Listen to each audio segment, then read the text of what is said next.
This prevents Rupert Murdoch and Fox News hosts from having to testify. So was that a smart move by Fox? I think we know the answer here. Well, they avoided 6 weeks of horrible coverage. I will say, they get out of that and they change the narrative from a PR point of view. It stems the tide. I will say that, they could have done this earlier and kept a lot of really reputationally harming leaks, the texts and the emails to come out. So it's sort of strange that this was literally last second. I was in the courtroom when they announced that the settlement had been reached, and there was a literal gasp in the courtroom. So it was a stunning detail. They avoid Murdoch and Tucker Carlson, Maria Bartiromo being cross-examined. But has the damage already been done? Remains to be seen. Right. Very interesting timing here. So Dominion CEO said Fox admitted to lying, but Fox News will not have to apologize or issue any sort of retraction on air. Here's a listen. Fox has admitted to telling lies about Dominion that caused enormous damage to my company, our employees, and the customers that we serve. Nothing can ever make up for that. Throughout this process, we have sought accountability and believe the evidence brought to light through this case underscores the consequences of spreading lies. So, Colby, how big is that?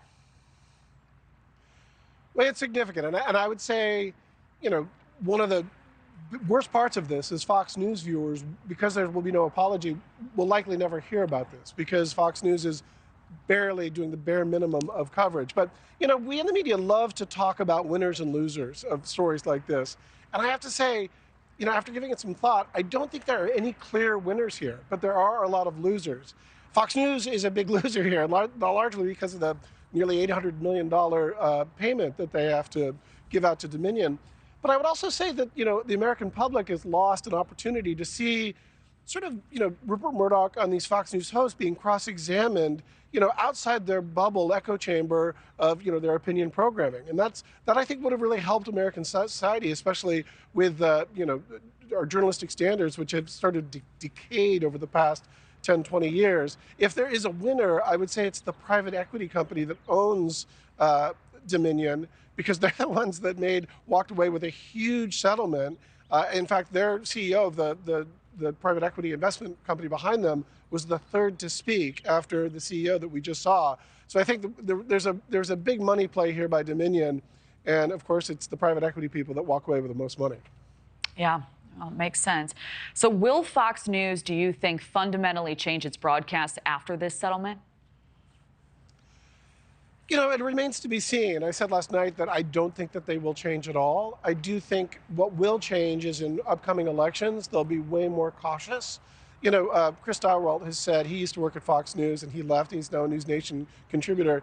He notes that Fox News news department really atrophied. They really Fox went all in on opinion programming, which has less accountability under the guise of the First Amendment and analysis and opinion.